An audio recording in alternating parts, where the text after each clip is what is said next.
Okay, the April 23rd, 2026 Budget Committee meeting is now called to order at 6:31 p.m. Tonight's agenda, information packet, and a direct link to the district's YouTube channel are accessible on the Corvallis School District website. All public meetings are live streamed on YouTube, and recordings are archived and available for viewing on the following business day. And I'm going to hand it over to Ryan for the welcome. Sorry, just getting situated. Can I borrow that for just a second? So again, thank you for volunteering as members of our budget committee. It's an opportunity for our 7 board members and 7 community members to come together. Tonight is specifically around training for how the budget process will go. But generally speaking, knowing that all of you are able to give us input and perspective as we work to develop a budget and approve the budget is important. And it's not lost on me that there's lots of ways you could be spending your time as volunteers in our community, and choosing to participate in this way makes a big difference for our students and our schools. And so I just want to start with appreciation and thank you. And then next, I'd like us to go around and introduce ourselves, who you are and how many years you've been either a member of our school board or a member of the budget committee. And Lou, since you're to my right, I'm just going to go with you, and we'll just go counterclockwise. Okay. Good evening, everyone. Lou White Bear. I go by Lou. Excuse me. I use she, her pronouns, and I've been on the board for 5 years. This is my 3rd year as board chair. Kevin Riley, community member, my 2nd year on this committee, and he, him pronouns. I'm Shauna Tomini, co-vice chair on the school board along with Therese, and my pronouns are she, her, and I've been serving for, going into my 5th year. I am Cassandra Inman. I go by Cassie and she, her pronouns, and this is my 2nd year on this committee. Good evening, everybody. My name is Samir Abdrabbo. I believe this is about my 9th year on the school board and 11th on the budget committee. My name is Chris Blacker, he, him pronouns. This is my introductory meeting on any kind of committee or board, although I spent a lot of time on the other side of the aisle over there. So. Hi, I'm Bernie Wong, he, him. I've been on the board a little bit over a year and a half. This is my 2nd budget committee. Good evening, I'm Carla Ho'a. My pronouns are she, her. This is my 1st meeting as a member of the budget committee. Hi, I'm Kim Nelson, she, her, and I am the school board secretary. This is my 5th year and 2nd year for committee.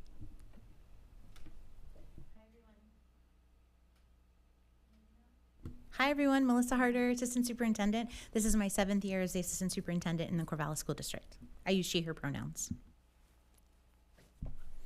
Hi, I'm Seth Purcell. This is my 1st year on the Budget Committee. Hi, I'm Therese Jones, co-vice chair along with Shauna. I use she, her pronouns, and this is my 9th year on the school board and my 10th budget committee. Hi, I'm Jessie Munster, and I go by she, her pronouns, and this is my 2nd year on the budget committee. Hi everyone, I'm Lauren Wolf. This is my 3rd round of budgeting at this district as the budget officer. Hi, I'm Chris Hawkins. This is my 3rd year on the school board, and I use she, her pronouns. I've actually been on the school board for 6 years. I just wanted to make sure I clarified that, not 5. I blame it on starting in January 2020. I'll just blame it on that year. Fair. Absolutely fair. And again, I'm Ryan Oss. I'm the superintendent. I use he, him pronouns. This is my 10th year in the school district as the superintendent. So this is the 10th budget committee process that I've been a part of here in Corvallis. And again, welcome and thank you for your participation. With that, I'm going to turn it over to Lauren, who will lead us through the majority of this evening. Okay. Is my microphone good where it is? Okay. if we can get the slides up. We have already started, you can go forward. Just for the agenda, we did introductions. We will review our meeting norms and have a bit of a orientation to the budget committee, but also to this year's budget cycle specifically. And then there will be time for discussion or requests for information. At this point, the budget is not released. It is not complete. We have the data about 98%, I would say, percent finalized at the end of today. So I won't be answering questions specific about the actual budget in detail, but I can answer broad questions or help with anything that would provide better context about the process or anything like that. Next slide, please. You can skip that one. Okay. So for our committee norms, as we review at the beginning of every process, these are adapted from the school board norms. And so I will just take a minute to read these out loud to sort of set us up for success during this process. The committee will commit to conducting its work with care and respect. The committee will engage in relevant and topical discussion based on the agenda topics. As a reminder, this is about the budget, not about other parts of district operations. The committee members will actively listen to those sharing their points of view to facilitate full understanding and the possibility of changing viewpoints. The committee will value public comment as an important way to hear from students, families, staff, and community members, as is essential to the work of the district. And the committee will be cognizant of scarcity of resources and time when requesting action from information requests that demand significant staff effort to fulfill, will be aligned with district goals and approved by the committee chair. So we won't have a chair for this meeting, so Lou will be serving as the chair of this meeting, but then we will elect a committee chair at the next meeting. Next slide, please. This is just a brief reminder of where we're at in the budget cycle. So it really does overlap, which is a bit hard to illustrate here. But in the bottom right is where we are at tonight, which is our first budget committee orientation. But as you can see, a lot of this process starts all the way back in September. And so the remaining orange dots, if you go around the circle clockwise, we have 2 dates for meetings. If we need both of them, we typically do. So we ask that as the committee members, you plan to be here on that second night. And then we will then take the budget for hearing at the June 18th board meeting, which is our last board meeting for this school year. So as a reminder, our fiscal year ends June 30th, so we have to have appropriations authorized by that date in order to open our next fiscal year. Can I add something to that? Yes. Just going back one slide. So one of the things that's unique in our system is that our budgets are biennial budgets. And so some years, last year as an example, the budget committee is adopting a budget before we get our final numbers from Salem. However, we have a pretty firm understanding of what that number is most likely to be during that process. This year is not one of those years, and so we do know what the budget allocation from the state is, and that is helpful as you work through this process to have some information that you know that you don't know every time we go through this process, which again is helpful. And then the roles and the responsibilities of the committee.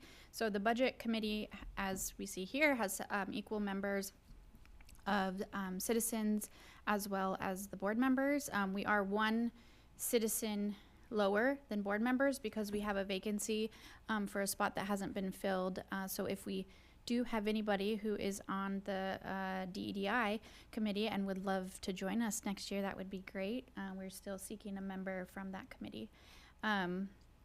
So local budget law is really designed to ensure that there's standard procedures across public entities, and that there's the requirement for public input, And so that's really what we're here to do in this committee. So in sort of a rolled up version, what the committee does is review the proposed budget that is brought to you by Ryan and I at the next meeting. You listen to the community input, which there will also be that opportunity for community to provide comment at the next meeting. And then you can discuss and recommend changes to ensure alignment with district goals. And those are our school board goals. And so if you are unfamiliar with those, I would suggest maybe reading through that before the next meeting, because that really guides the process, and we will go over that more in our next meeting as well. Also, then you must formally approve a balanced budget as a recommendation to the board, and ultimately the board has the authority for the final adoption of the budget and then setting those appropriations at the legal level. Okay, so in December, typically we start, I will bring forward a draft of budget parameters. You should all have a copy in front of you of that. So I think it would just be helpful if we, you can see that there are some bolded categories, and we can just go around and read them. So I will start, and then Chris, if you could take the next paragraph. The budget parameters are general guidelines that the district intends to honor through its budget process. They set forth the ideals that the district's decision makers will adhere to as they develop the budget, through an understanding that these decisions have long-term consequences. Budget parameters are important for creating a shared understanding of the overarching values that underpin budget development. Unlike the district fiscal policies, which tend to be more technical, budget parameters can be understood and appreciated by all stakeholders, including the public. Student outcomes should drive the budget process. The budget process should be driven by the vision to create exceptional learning experiences where all students learn at high levels. Clear goals for student outcomes should guide how resources are allocated, how progress is tracked, and how budget decisions are made to prioritize programs and strategies. Provide every student with equitable access and opportunity. The district is committed to transforming educational systems to be diverse, equitable, and inclusionary in our decisions and actions, and create belonging for all students, staff, and families. The budget process should honor the rightful presence of identities and lived experiences so that every student belongs and feels safe and supported to thrive socially and academically. In order to achieve educational equity for each and every student, the district shall make every effort to provide all students with equitable access to high-quality curriculum, support, facilities, and other resources, even when this means differentiating resource allocation.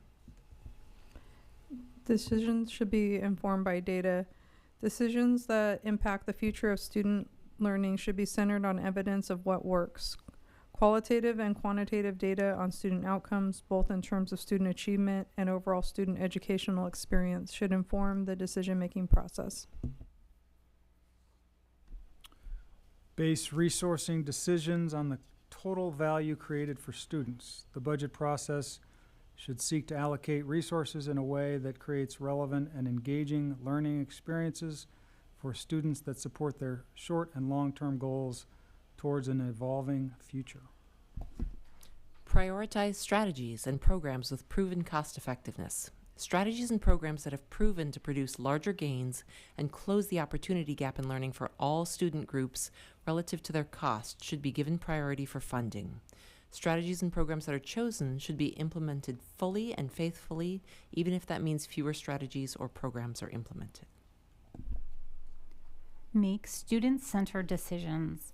Budget decisions should be based on what is best for students, not adults. In some cases, there's pressure to develop a budget that puts the interests of adult stakeholders above the interests of students. That priority should be reversed. Critically re-examine patterns of spending. Past patterns of spending may no longer be relevant given changing needs of the community and student body. Hence, the budget process should encourage review of past spending decisions and critically change where necessary. The district should develop and implement a program review and sunsets process to identify and discontinue programs that are not achieving their objective or that are simply not as effective as available alternatives. Take a long-term perspective. The district will not be able to make large changes to its educational strategy and resource allocation patterns within a single year. Further, a consistent application of proven strategies over a multi-year period will deliver better results. Therefore, to the degree possible, the district should develop and adhere to a multi-year funding plan for its strategies, with the goal of fully funding and realigning resources where necessary to fund high-priority elements of the strategies. Additionally, the district recognizes that its ability to maintain consistent education strategies is subject to the stability of external funding sources. To ensure fiscal resilience, the district must actively monitor and respond to volatility in state and federal funding, such as forecasted state budget shortfalls and potential reductions in federal program support resulting from legislative changes. Because these external shifts can impact the district's capacity to sustain programs, the multi-year funding plan must remain adaptable. The district will prioritize the protection of high-priority strategies and remain prepared to adjust resource allocations should funding instability threaten the long-term delivery of student-centered outcomes. Engagement, transparency, and accountability. Effective budgeting requires valid information about the true costs of serving students and the outcomes produced for students.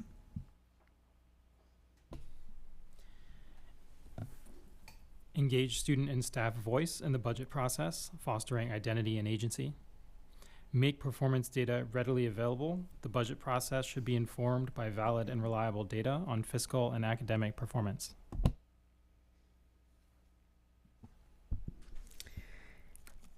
Consider all direct and indirect expenditures in evaluating the cost of educating students. Use a consolidated budget that considers all available funds. Acknowledge constraints on categorical spending, but consider all available funds to make the most impact with available resources. Be clear on what actions are being funded to help the district reach its board goals, not just line items and board expenditure categories. Thank you. So this process, as far as the budget parameters, we bring these forward at a public session in December at a meeting where we hold public comment, and much like we do when we do board policy. And so these are to help us stay grounded in what we should be focusing on through this process. Okay. So next, I will pause. So if there's any questions about the process before we get into the assumptions about anything we've covered thus far, just make sure your microphone's on. Just one quick question. There's a lot of talk about data, both qualitative and quantitative, both in the decision should be informed by data and also on the back under engagement, transparency, and accountability. Make performance data readily available. I'm just curious if that will be like an addendum to the budget, or I don't think in the last few years that it's been kind of correlated with what line items and budget choices have been related to the academic performance. Is that something that we're going to be introducing this year, or? We use data in the decisions on what we fund all the time, so it's hard to, it doesn't necessarily fit to a function category in the budget. Usually it would be multiple. Like, for example, I can think of things like the family support. So counselors, mental health, student and family advocates, social workers, all of those would have a different function within the budget. And so, but all of those people work together and for similar goals and outcomes for kids, for example. And so if there's specific requests for data that are about like academic data and how and what are the initiatives connected to that, we can bring that data forward. Some of it, what we're trying to focus on is like a new next layer in our budget development is tying those back to the board goals. The board goals then have data metrics tied to them. And so those are the things that we are using to move forward those board goals, which have, if you read through them, the annual ones for our schools typically will have, like, say, I'm making one up, but at Garfield, they're going to improve their third grade reading scores by 3%. So then that's a part of a board goal, and we can tie our budget expenditures back to the board goal in that way. Does that help? It absolutely does. I'm thinking of, I believe Tina Kotek recently and that committee recently announced metrics they'll be using to judge the districts, with the possibility of taking over 25% of the budget if we're not meeting the goals. I think 4th grade reading, 8th grade math. I don't have the whole list in front of me, but I'm wondering if we can get data on our academic achievement on those specific goals so that we're prepared for the future and what the Oregon State will be looking at. I haven't dove into those very heavily, but I would assume that they align with all of the metrics that we are being that our students are being tested on through that standardized state testing. And so all of that information is already reportable in the budget document. In the back, there's school-specific pages that report on all of those different metrics. 3rd grade reading, 8th grade algebra, graduation, on track to graduate, 9th grade on track, and 4-year graduation 5-year rate. graduation. Yeah. All of those accountability measures that you're talking about are aligned to the integrated guidance program, which we do through the state of Oregon. And every year, our director of SG&E will bring that forward as far as how we're doing in those metrics. So I used to do that for the last several years. Yeah. So, and I would also say that data is coming out all year long and used in our presented at public meetings all year long. So in the actual budget meeting session, we may not dive into every piece of data aligned to the board goals, because we are here to approve the budget, but we're using data to inform those decisions all year long. So, okay. Anyone else? Okay. So we will tap in a little bit to the budget assumptions that are used for what you will see in, I don't know, a few weeks. I'm not sure. Time is hard for me right now. But when you get the budget document, this is really what it will be based on. And so we will just go into some of those, starting at more of a high level and going down. So first, important to recognize our statewide economic scenario. So this information, if you would like to dig into it more, is all from the Oregon Economic and Revenue Forecast that was published in March. And so this talks a lot about the state overall, but there's pieces in this that are very specific and tied directly to public K-12 funding. So the first one is really the general fund revenues, and I'm talking about the state's general fund, not Corvallis School District's general fund. But if you remember back in December, there was a pretty rough economic forecast. Was it December or was it September? It was the one that was coming out in November. Okay, so that one, pretty rough. This is the follow-up to that release. And so from that, we saw a bit more of a promising landscape. Our general fund, the state's general fund resources increased by about $121 million since that December forecast. But they are still about $198 million below what the close of session projections had them at. So the revenue on personal income taxes, which is the primary source for the general fund, was revised down another $43 million for the current biennium. And a lot of that is tied to our slower than expected growth in wage and salary income for the tax year of 2024. And so if you again go into the report, it shows the unemployment rates in Oregon and how those have continued to climb at a rate much faster than the national average. And so many of those things are impacting what is happening at the state level.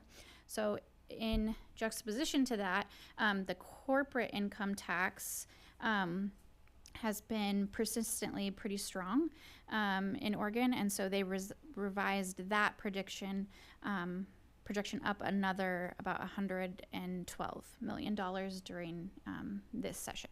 So the next thing is to then that all feeds into the dedicated funding that's specifically for K-12s. And so one of those that you'll hear a lot about is the corporate activity tax.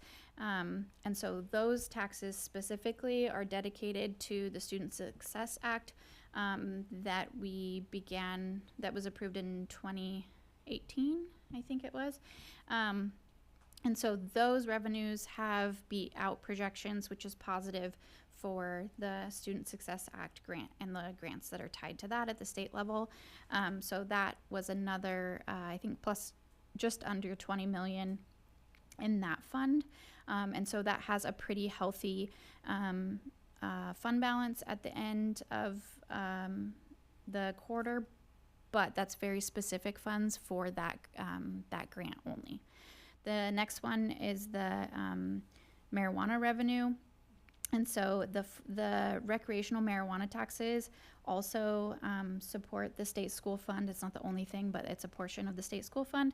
And so those have been revised down about $3.4 million, or just over 1% for the current biennium, due to apparently plateauing consumption, and which is then, it's the supply and demand factor, and so less sales, less tax on those. So that is something that is impacting the funds related to K-12.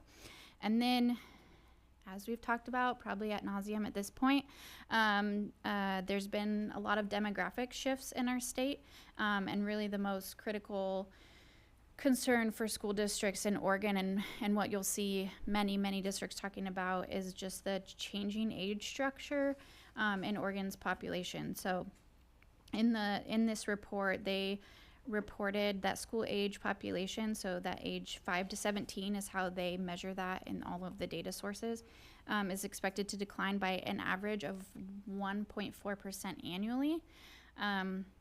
Due to the number of births. I found this very interesting in the report, is that they said since the early 1980s, deaths outnumber births in Oregon, which means all future population growth will really rely on migration in and out of the state, either way. So obviously, as you'll hear many districts talking about, this is impacting enrollment and consistent just declines, which the state school fund is a pot of money divided by the total number of students in the state of Oregon. And so in theory, there's potential for the dollar amount per student to go up, but this becomes very problematic when we are going into legislative sessions, because the argument has been from some that if we have less students and we are continuing to get money, why do you need more money if you're serving less kids? And so as at the state level, it's really important that we stay vigilant on that message and talk about just the cost of actually supporting students and their families, and just because there's maybe less students doesn't mean we have enough resources when we've been chronically underfunded. So that is obviously going to be something we continue to talk about for probably a decade, really, if not longer, depending on how things change. And then the last thing is just the budget reserves. And again, this is at the state level, not Corvallis School District specific. But we do have two reserve accounts that can be tapped by education, the rainy day fund, and then also the education stability fund. So those both are combined are set to reach just under 10% of the general fund revenues at the end of the biennium, which is positive, because what the economists are saying is that amount in reserves could help us weather a mild to moderate economic recession if that was to happen. They also talk about the probability of an economic recession, and so it's currently estimated at 20%, which is about a moderate recession scenario. And they're predicting Oregon's going to see employment loss of just under 50,000 jobs and a personal income level of about 2% under the national baseline. So there's through the report, 55 pages, there's some positive news, and there's also some concerning factors as well. Okay, next slide, please. So how does that all play into what we are talking about here? We, at the state level, we have a few main sources of revenue. The primary one being the state school fund, which we talked about how those state general fund funds that.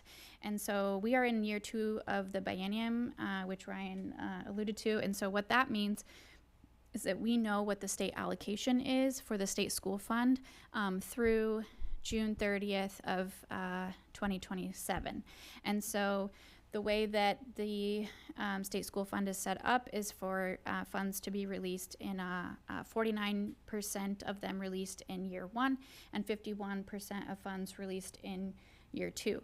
That is supposed to address the just generally accepted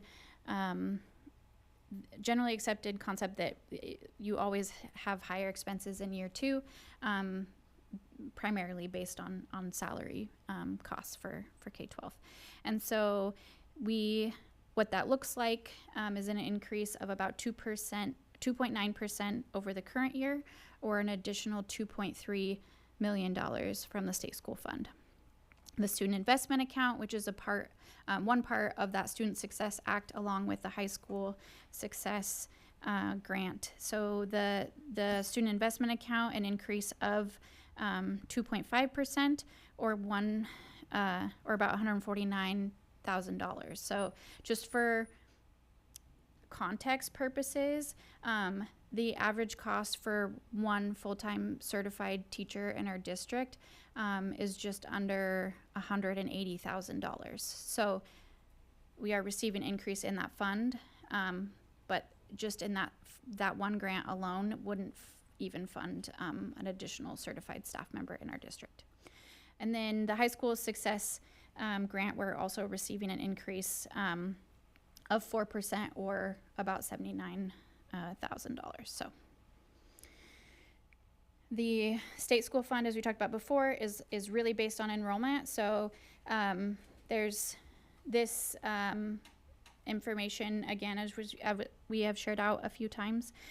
So overall, our enrollment, we're projecting a decrease of 179 kiddos next year, and that's largely related to we still have those bigger classes in high school. So next year, our largest class will be sophomores in high school. So as those grades keep moving through the system, and we're having kindergarten classes around I would say it's looking like between 325 and 350 for the next several years.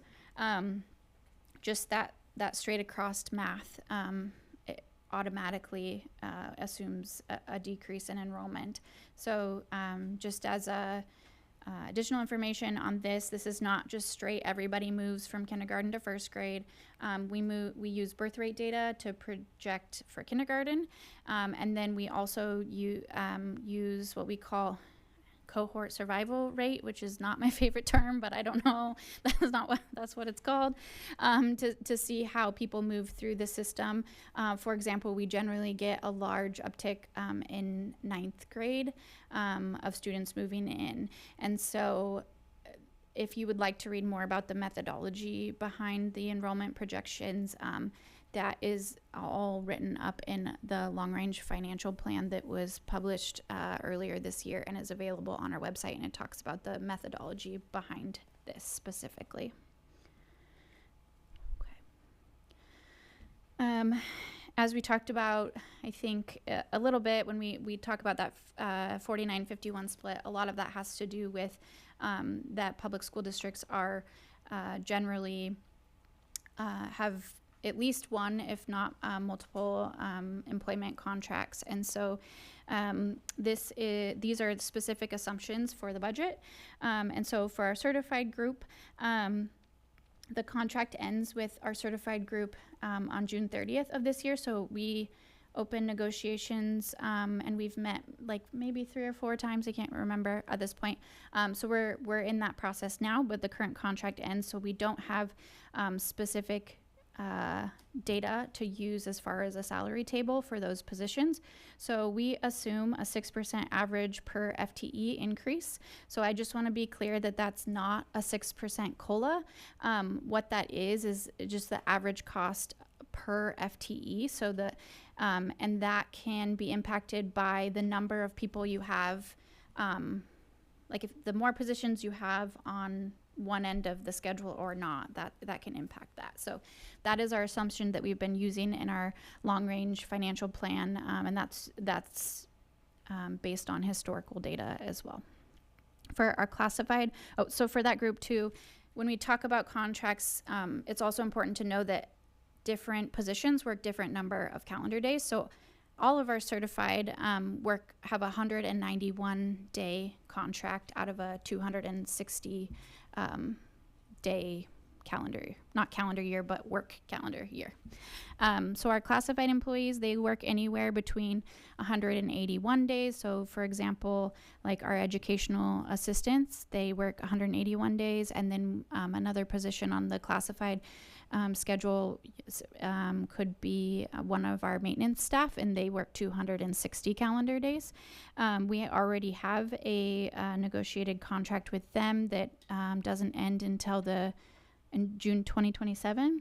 And so we're in the 3rd year of that contract. So those employees will receive a 4% COLA plus an additional 4.5% step on the schedule. And then for our non-rep administrative contract, as the name suggests, we are not represented by a union group, but in our district, we still do have a group contract agreement that we sort of negotiate ourselves. Other districts, sometimes all those positions just negotiate with the superintendent one-on-one, but we have a agreement here that the language largely matches that of our other groups. But all of our non-rep positions either work somewhere between 200 and 260 days. So all of us in the room here right now that are on that contract work 260 days. We have some positions like, I'm trying to think like maybe our mental health supervisor or some of those other positions that work not a full calendar, but most non-rep are working the 260 calendar days. Our contract generally will mirror whatever is the lower COLA between the classified and the certified, because we don't have a certified contract agreed to at this point. Our contract has a 4% COLA and then a 2.5% step. Something to note too with the different contracts. So I think our certified contract right now, and there's 18 steps on it. Our classified contract is pretty similar to that, just under 20, I think, ish. And the non-rep contract ends at 7 steps. So most of our non-rep staff have more than 7 years experience. So most aren't, they're just experiencing the 4% COLA because they've maxed out on the steps. So all of the schedules are different, which makes for fun projections. Okay. This one should scare you if you look at the table there. So I included, just for context, I would say this year for this budget cycle that we're currently talking about, I am not panicked because I had that information prior to doing this budget, because we knew the rates are set biannually, and so the rates that we have for PERS next year are the same that we have for this year. But what you can see here that is the concerning part is in the 23-25 biennium, we'll just pick the tier 1, tier 2 rates. It was 16.13%. The 27-29 biennium advisory rates came out, and those are at 27.74%. So that's 28 cents of every dollar we pay out to tier 1 and tier 2 employees, we then pay to PERS. That is just a portion of it. We also, as a district in our negotiated contracts, pay what is called the pickup. And so that's an additional 6% benefit. Some districts, the employees pay it. Some, they share that cost. But either way, it would all kind of feed back into the salary placement. And so that's a factor that we look at when we're comparing our contracts, just to see like if a pickup is included or not and adjusting for that. The UAL is the unfunded actuarial liability. And so we are then picking, that is decreasing because our last bond payment, our debt service payment on that ends in June of 2028. No, December of 2027. And so we are decreasing that rate based on the balance of funds in that. So we redirect a portion of payroll, that 5%, to then go to the debt service fund, and then the debt service fund has to last through the length of that debt issuance. So that was issued in 2002, and we are about to the end of that. And so while that piece sounds positive, the flip side of that is that when we sold those bonds, we sold them at a premium. So everybody received different amounts based on how much they sold, the timing of when they sold them, all of those factors. But when we sold those bonds, we borrowed against, try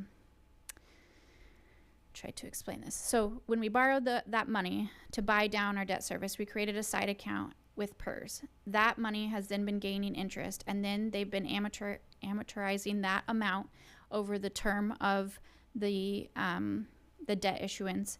And so that we have used to sort of buy down our rates every year and offset that cost.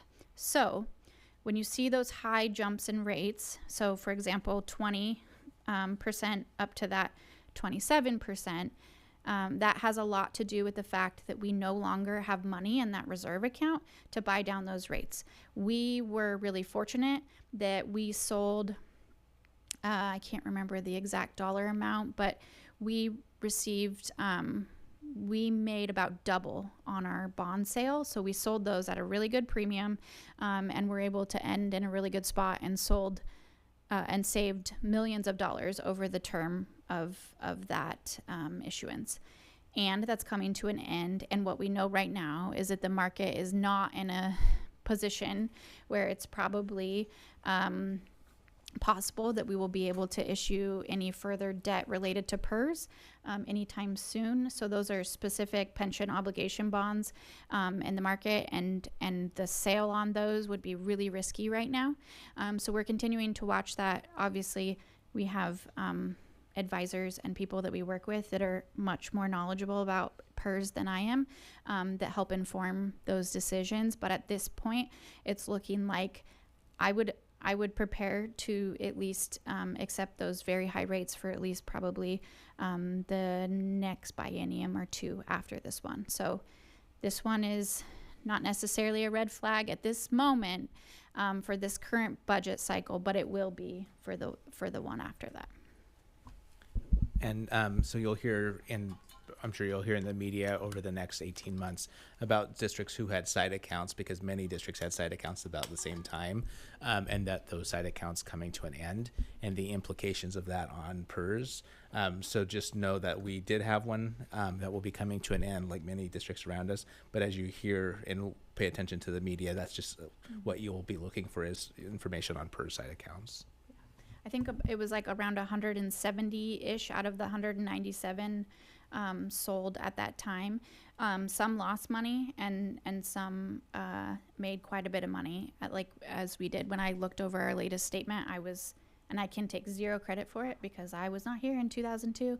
But it was a good decision at that time, and I can't confidently say that it would be a good decision to do that again yet. Okay. Question? Yeah. Just a clarifying question. Those percentages you were showing was the percentage of the overall total budget, all funds included, that have to go No. to PERS? No. Can you explain what that means more in Yeah, detail? so that's the percentage on every dollar payroll. So right now, I assume, so for every dollar I pay out of a tier 1 employee, I will have to budget about 21 cents just for their PERS contribution rate. Then another 6% for the pickup, and then another 5.45% to pay off the bond issuance debt. So our total payroll rates, so for every dollar we pay just under 40 cents in payroll expenses, which are PERS, FICA, Medicare, workers' compensation, the state taxes that we pay, and then unemployment. And it looked like the contract expires in this June, I believe. So that could either go up or down. It could even get worse theoretically. The PERS rate? No, the contract with the actual salaries. Yes, the salaries could change with our certified group they will change based on what they are this year. Like there's nothing on the table that suggests we're freezing salaries. So they will change, they will increase, but by what percent we haven't determined that yet because we're not there in negotiations. So this budget, what I'm talking about now is all about assumptions. And so we have assumptions that on the salary changes. These PERS amounts specifically will not change based on contract negotiations. Okay. The next piece, and this, again, as I mentioned, being in negotiations with our certified staff, I will mention that every time we talk about any dollars tied to certified staff because we don't have a contract, so this can change.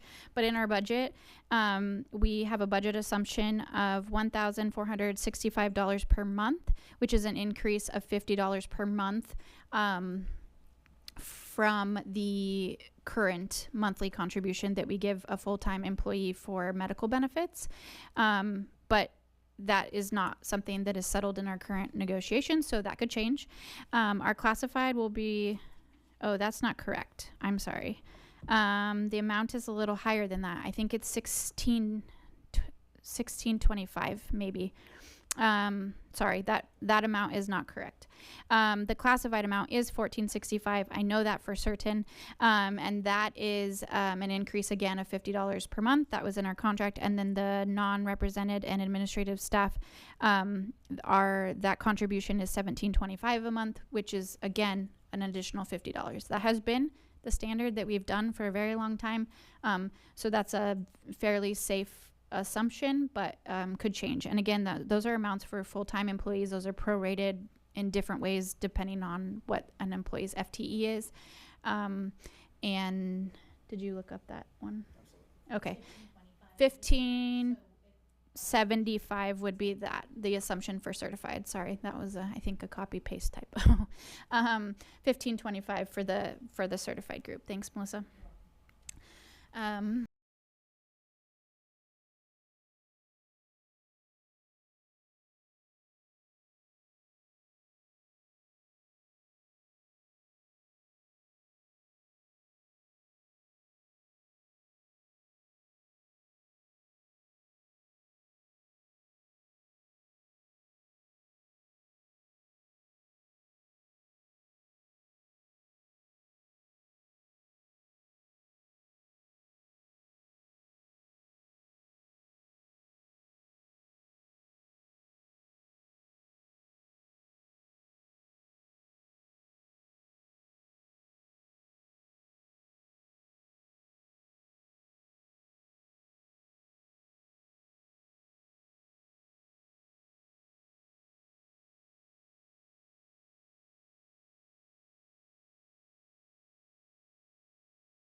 Okay, we're back, everyone.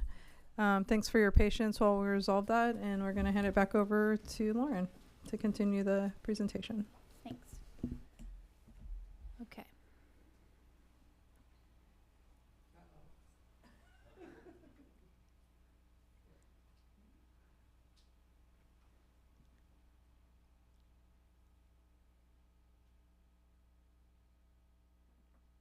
We good? Thanks, Josh. Okay, I think where we ended out was talking about our substitutes. So we do contract our substitutes for classified and certified with EduStaff. And so the assumptions around our substitutes have to do with trend data as well as any fee adjustments in the EduStaff contract. So we do follow if you're unaware, there's required minimum substitute rates in the state that the state sets every single year for both certified and classified, and we always try to pay a little bit higher than that to attract people to fill our sub jobs, because filling sub jobs could be a full-time job all in itself, as Melissa's team knows. And so we also know that we have a decrease in substitute eligible staff. So therefore, it's not just a straight across a percentage that is applied there. For our utilities, we just being conservative there, we base that on the higher of the February CPI rate or a 3-year trend, depending on where that lands. And then for our property and liability insurance, which is one of the least fun aspects of running a school district, is this year the market has settled down a little bit. I know 10% still sounds extreme, but last year we were looking at percentages of around 18%. But unfortunately, it was our turn to have our property assessed. So we are insured under PACE, which is property and casualty. What's the E? You're on the board. I'm not on that board. You want me to be on that board. I'm not. What is the E? I don't know. No, it's just one C. Okay, it's the insurance that it's sort of like a consortium that covers public entities as well as special districts. And so there's a cycle in which they come and they evaluate all your property, and they're proposing an 18% increase on our property values. So although the premium and the market has simmered a little bit for premiums, we then now have to adjust for that increase in our property values, which is somewhere in the ballpark of about 600 million-ish of the things that we cover on that policy. So how those two things shake out right now, we still haven't signed our renewals. We're just submitting paperwork for that. That actually will also include things like workers' compensation. We have a really good return to work program, so we generally are able to get staff who are covered under workers' comp back working in a different capacity, and so we limit loss in that way. But just workers' compensation is something I think that will continue to be a topic in public ed for years to come. And then also under that, the biggest drivers of those premium increases are cyber, and then also sex abuse and molestation. And so there's many claims that that you'll see around the state, around the nation related to that. And so that is in the general market, those are driving up costs for K-12 public school districts. Not specific to our experience here, but that's what, when you're in a consortium, that's part of what that looks like. I did actually have we have a great insurance agent of record, and I was speaking with them about a month ago about at what point do we look at being self-insured or insured independently versus in the consortium model. They were able to provide me the financials on that and show that we're not anywhere close to moving outside of PACE. Right now, there's a few districts in Oregon, Salem, Kaiser, and Beaverton School District. Is that it? I think it's Portland and Beaverton. I'm not sure about Salem. Okay, Portland and Beaverton maybe. But anyways, districts much larger than us, and they are, I think, considering that the possibility of that not being the most cost effective to them, although I'm not sure that they would be allowed into the pool at this point based on their experience data either. So that's a messy one, but something that we deal with every year as we go through the budget process. Yeah. And just to clarify, so when we see headlines of stuff like that, like there's a bunch of headlines about certain school districts, those increase our rates, right?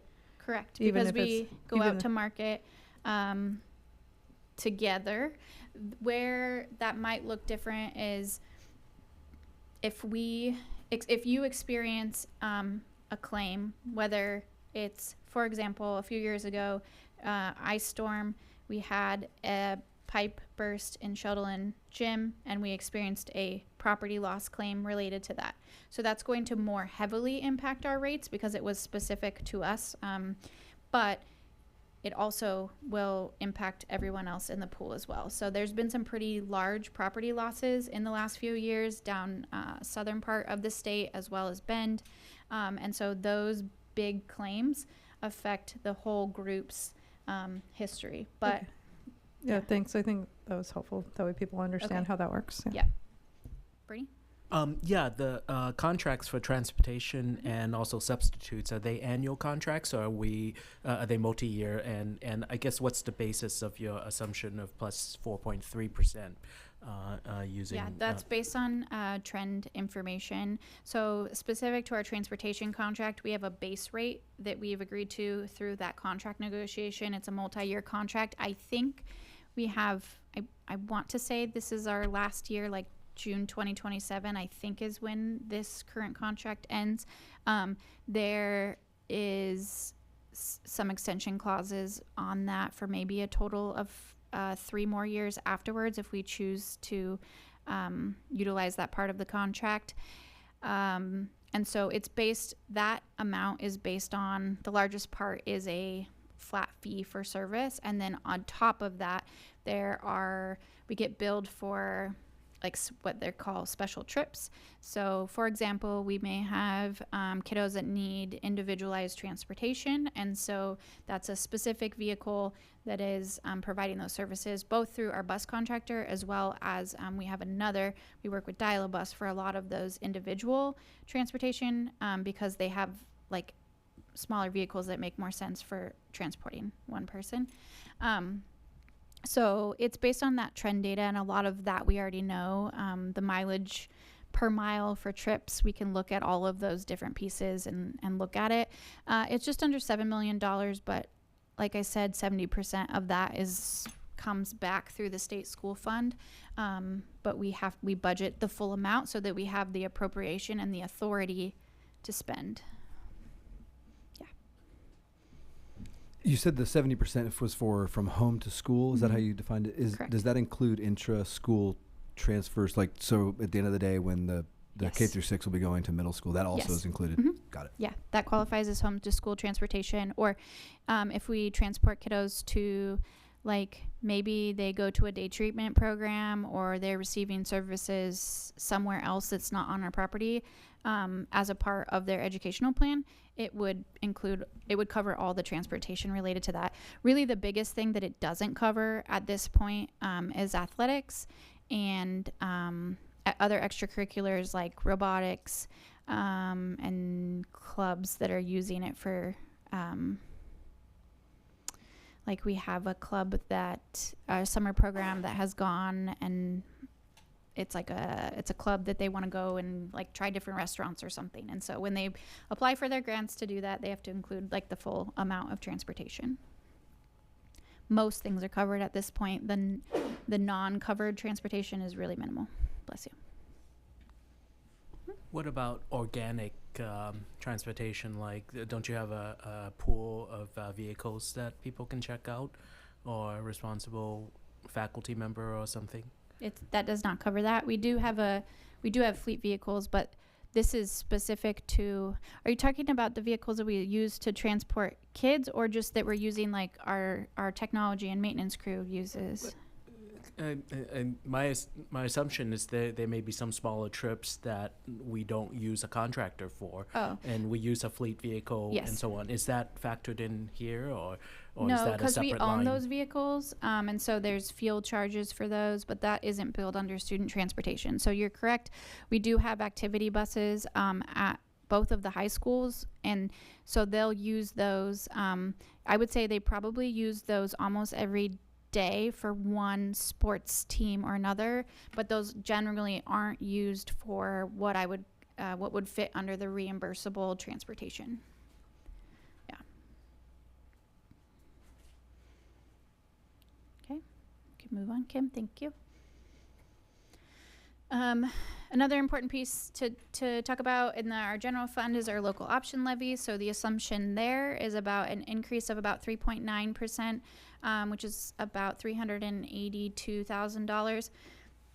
That is purely based on historical data, based on it's all tied to tax assessment, right? And so that is trend data. And just as a reminder, maybe new information for what that pays for. So that helps us with our reducing and keeping our class sizes lower than the standard. We also use that to pay for our elementary specials. Part of it covers probably probably a little less than 50% now of our music, PE, art teachers, and then that will include STEAM as well. And it helps support our vocational and technical education programs. We do receive grants. So I mentioned earlier the student investment account, high school success, Perkins funds, but all of those are impacted by external sources. And so the local option levy helps fill in gaps there. We do have a robust school counselor, social worker, mental health program, so it supports all of those things. Some instructional coaches and mentors to improve teaching. We've eliminated most of those positions, or some of our instructional coaches are paid through different funds, and so not as much is spent there any longer. And then also supporting those extracurricular athletics and activities. So we have not, for the last several years, charged fees to participate, and so those dollars have helped with that. The sustainability of that is sort of in question, and we have to decide if we want to continue to do that or not. But that is what we've used to support that. So, for example, all of those extracurriculars, if they need transportation, that's generally a huge expense for them for that all to just be funded through the revenues that we bring in through athletics, right? And so we haven't really increased we haven't had participation fees. We haven't really increased our gate fees much because we're trying to eliminate barriers for families. And so thinking about how we can continue to do that. One other thing I'd share about the local option levy is that in Oregon, we're in a state that does a great deal of equalization across the state in terms of the funding districts receive. The only thing really generally outside of that is a local option levy that's passed by a local community to enhance the programming that their district is able to provide to students. And we've been fortunate to have that levy to be able to provide some services that many of districts around us are unable to do. And that's really been the commitment of our community that's allowed that to happen, which again is pretty special, and what we're able to do as a result of that support.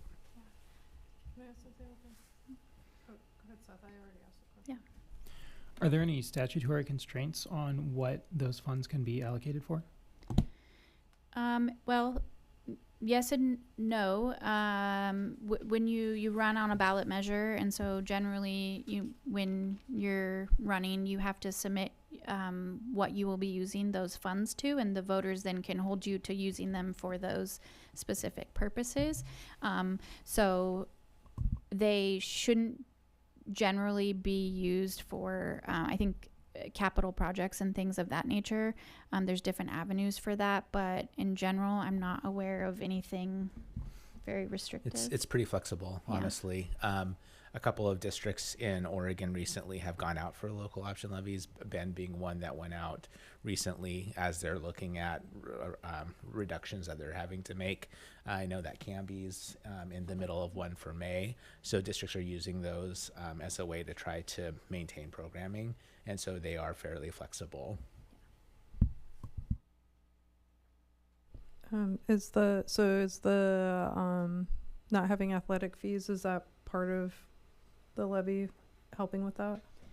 We introduced that actually related to, so we support extracurriculars for middle school and high school with a combination of local option levy funds and as well as the student investment account funds. And this part of the requirements for the student investment account have to do with removing barriers and providing access for students and enhancing extracurriculars. So we sort of braid those two funds together and in order to support that. What I would say about athletics, specifically high school, because if they're competing at like OSAA, and that includes band, vocal, music, a bunch of different activities, is that the fees for tournaments, the referees, there's sort of a there's like one organization for each sport in the state that does referees, right? And so they can charge really whatever they want, and if it's a sanctioned sport, you have to have that. And so the cost of continually doing that, as well as providing uniforms and safety equipment, all of that is growing much quicker than any of our revenue streams that are supporting extracurriculars. So it's not about not wanting to use local option levy funds for that. It's about these revenue sources that we've been able to blend together are no longer enough to continue to support that, which is sort of a common theme. Okay, thanks. I was just wondering because that is such a huge benefit for students, Yes. especially student athletes, Yeah. to not have to pay for all that. And I know the fees go towards all the things you just mentioned. Correct. And so I just wanted to Yeah. clarify that this is helping pay or cover that for Correct. students, right? Yeah, and Okay, before, thanks. I mean, we had opportunities for students that needed some assistance, but having to go like to the office and say, I'm on free and reduced, which we don't currently do, just to get a reduced fee, like that in itself was a barrier. And so what we have seen since removing the fees is much more participation, and then much more participation in our students navigating poverty, our students of color, all of those pieces. So it's done exactly what we wanted to see happen. And so we have to figure out how we can keep doing that. And we actually have probably some of the best participation numbers that we've had post-COVID right now of student athletes. So there's also a lot of information around, or data around that research about the connection on student academic outcomes and participation in extracurriculars. So something that's important to figure out how to maintain. Okay. I promise we're getting towards the end of all of the information, and this is the least data and numbers heavy part that you'll receive during the whole process. So for our school discretionary budgets, this one is weird because there's a plus, but there's also a minus. So for budget assumptions, we're increasing 5 to 6% per weighted student. So we weight our students at each school by students navigating poverty, students with disabilities, emerging bilingual students, and students showing opportunity for growth, which is based on the performance metrics that Chris, you mentioned earlier that the state tracks. So we do a weighted calculation for students by building, and then so next year for each weighted student, they will get $210 at K6, for 7th and 8th, $350, and then 9 through 12, $360. So those dollars don't have to that's not about the spend that we spend for those students. It's just these discretionary dollars that are then allocated to the schools, and the principals can decide like how that all plays out in their building. So some things they will do is, a lot of them have goals around like community building, and so maybe they'll do some school community events, and they'll use those funds to pay for that. A lot of schools like to have, like, the kiddos like their logoed T-shirts of their schools, different pieces like that. So those are what those funds go to. It's really just for principals and the leadership teams at each school to decide. So we've increased those allocations from last year, about 5 to 6% per weighted student. It's different by the grades. And then, but overall, in our total budget, the school discretionary allocations are actually going down 28%, or about $782,000, because we have less kids. And so that's how that all plays out. So the amount per student has gone up, but the total spend on school discretionary has gone down. Questions on that? Can you just address the discrepancy of the K through 6 being almost half of 7, 8, and 9, 12?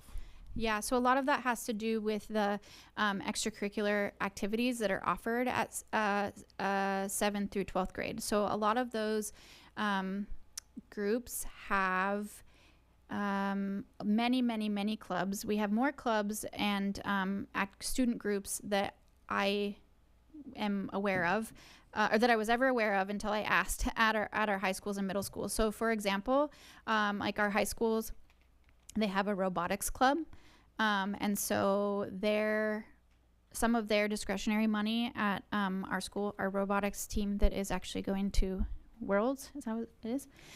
So their principal has allocated some money to robotics club and the other clubs that are within their school. And just because those things are there's more things to pay for at a high school as far as activities go, and a lot of the courses are also more maybe material heavy. Like for example, in some of our CTE courses, and buying, like for example, welding equipment or different things like that specific to the programs that they are offering in their school. So anything maybe that goes outside of the regular curriculum, or things of that nature. I would say also at those grades, they do use that to pay staff additional time, like stipends, to be leaders of different clubs and things like that. So I'm so sorry for my ignorance on this, but when you say weighted student, that's usually based on like disability or IEP and that kind of stuff? It's students navigating poverty, students with disabilities, emerging bilingual students, and then our students showing opportunity for growth. Just maybe a silly question, but let's say that the student's in poverty and they need help with reading. You know, welding may not be on their list, Sure. but so some of the money that's dedicated for them to like do better at reading and navigating poverty could be going towards a welding program that they never participate in. Is that fair? Sure. It's really up to the principals to utilize those dollars to best meet the needs of their students.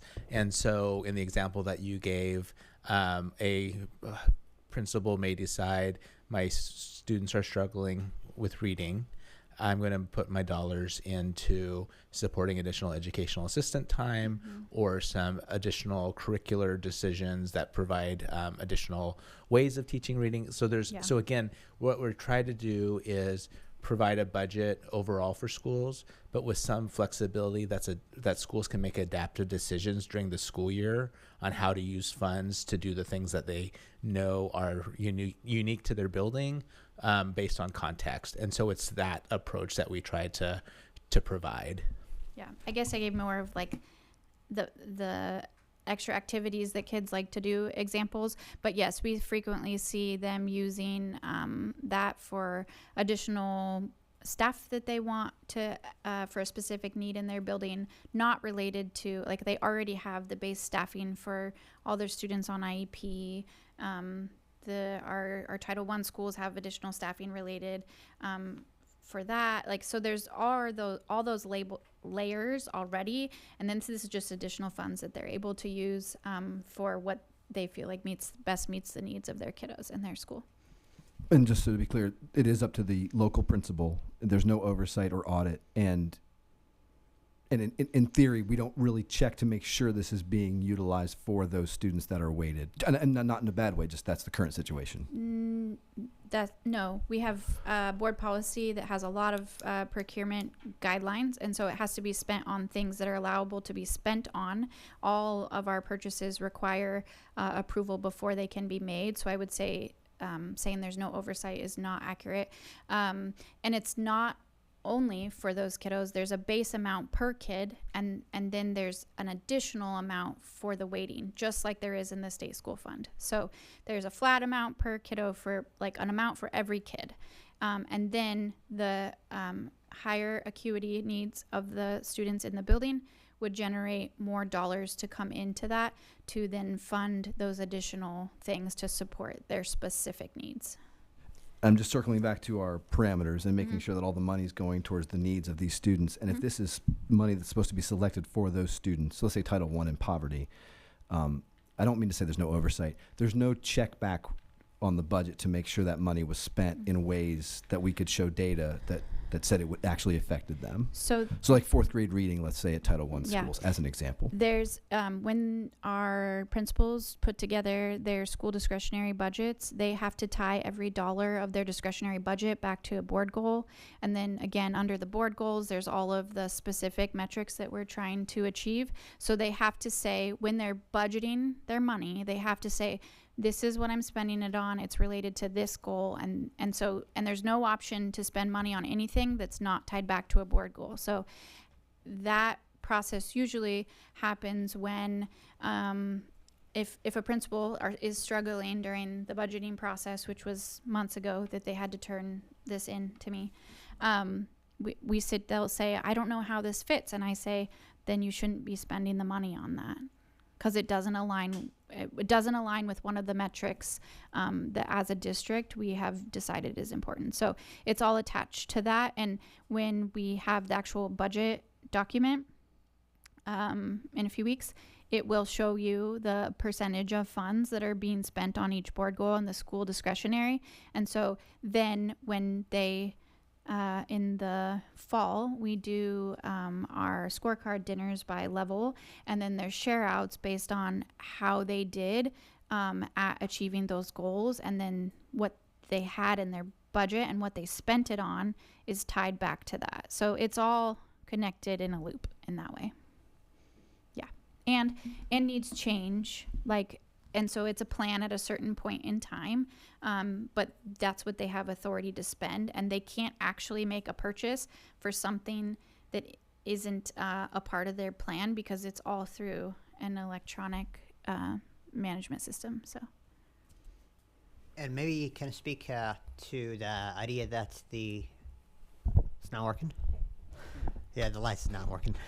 Maybe you can speak to the idea that the discretionary funds are the last layer of discretion for the principal, on top of layers of grants that changes from one grade level to another. So for example, early grades, they might have reading intervention funds, and in high school and middle school, you might have Measure 99, Measure 98 for credit recovery and other things.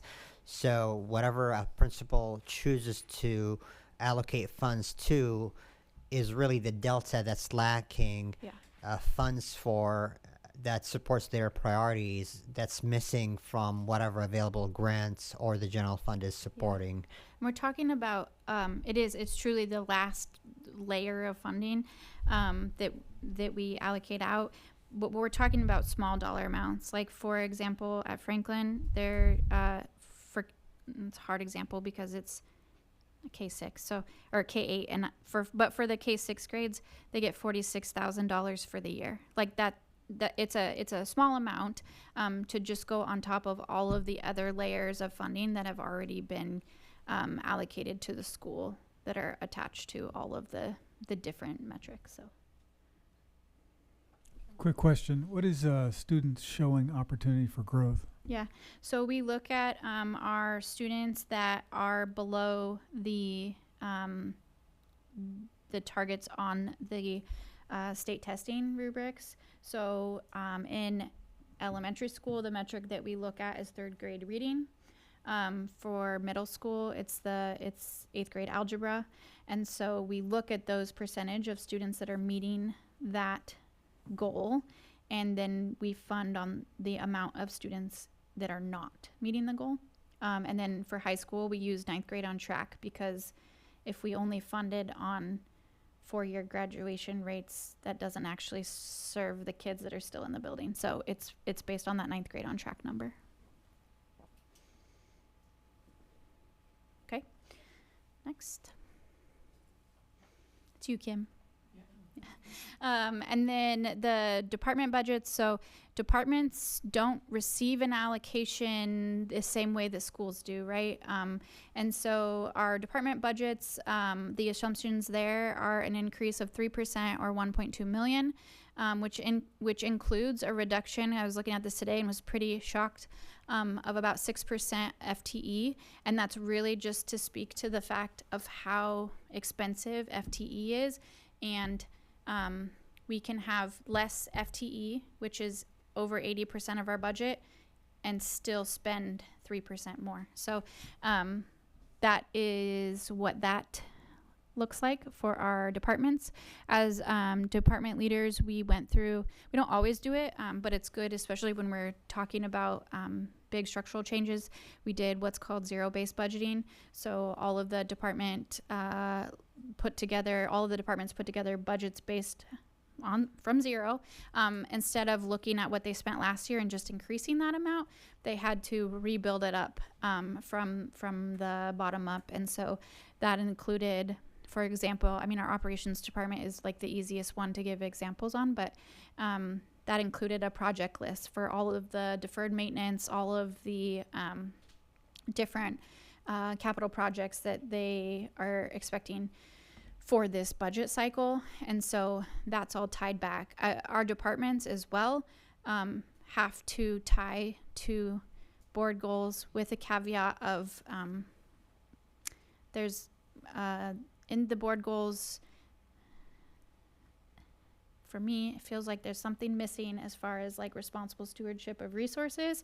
And so as we've gone through our scorecard process, it was really hard, specifically like for the finance team and my payroll staff, to talk about directly relate their work to student outcomes. But for example, the way that our payroll staff and our benefits staff, our HR staff, they impact the staff experience heavily, positive or negative. And I believe that like when our staff are well taken care of, then they can take care of students. And so that's how we're tying to the board goals. But there's our SG&E budget. Student growth and experience has the largest departmental budget. For example, special education lives under that budget. And so those are all tied directly to the 4 board goals as well. So it's all tied together that way. Yeah. Lauren, for folks who may not know what falls under department as a header, you mentioned operations, student growth and experience. Could you name some of the other departments just to give folks some broad knowledge of what that refers to? Yeah, the superintendent's office, all 3 of you that are in this room. And then, so the superintendent's office, the assistant superintendent's office, which includes human resources, all of that work now, lucky you. Student growth and experience, technology, operations, and finance. Oh, and nutrition services, but they're under operations, but they're like a sub-department. I mean, under SG&E, for example, is special education, mental health, family support, English language learner support, nursing, alternative education programs. What am I missing? I mean, those are the broad categories, but there's a ton under all of those. So all the operational side of how things happen. Okay. Bernie? The FTE reduction, is that through attrition or is it directed? That you. It's both. Okay.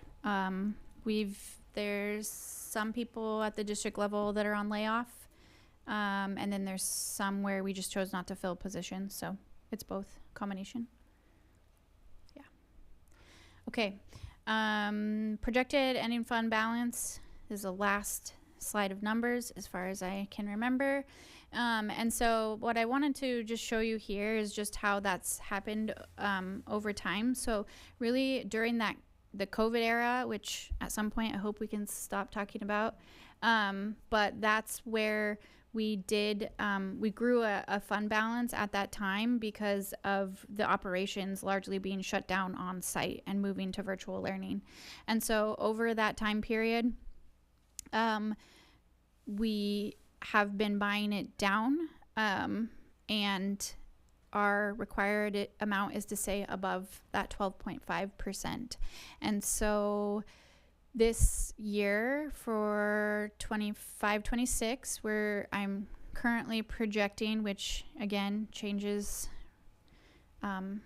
every time I get a new piece of information, I'm projecting an ending fund balance about 15.2 million of our general fund, which is about 15.4% of our operating revenues. So we're still operating in a deficit, which is what you see by that change in fund balance.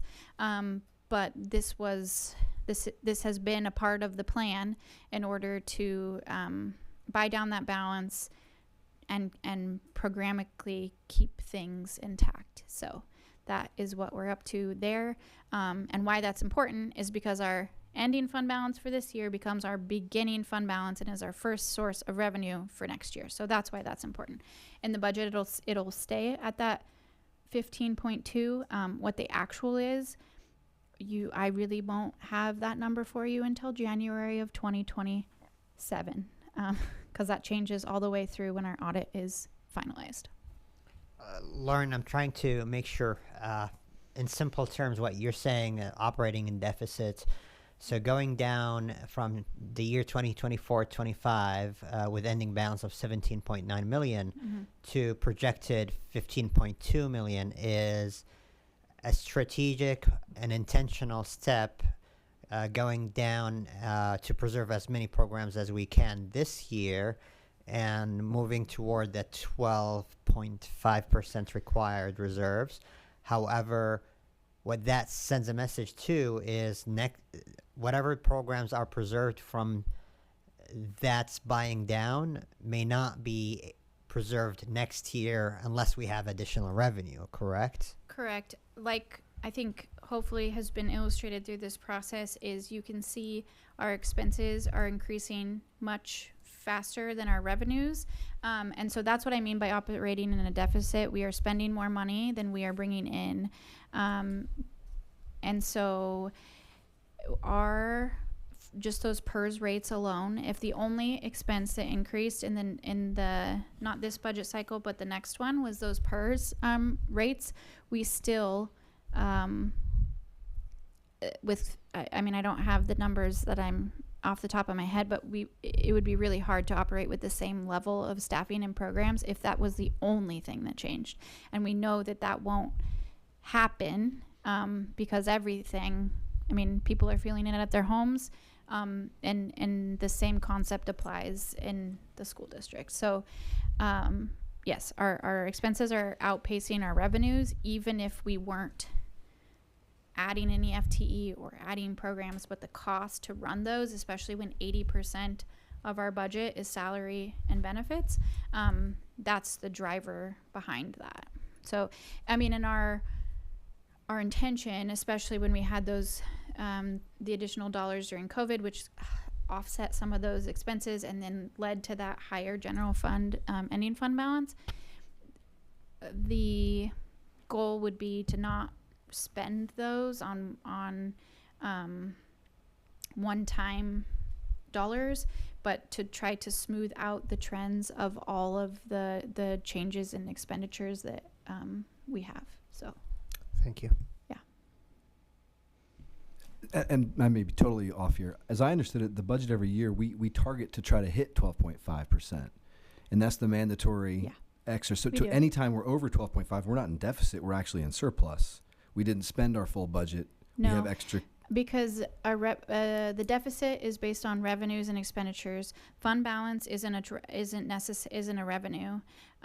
It's dollars that we're able to use, but it's it's not something we're bringing in the current year. So if you look at our revenues and like remove the fund balance, so we have a fund balance, then we have our revenues, and then we have our expenditures.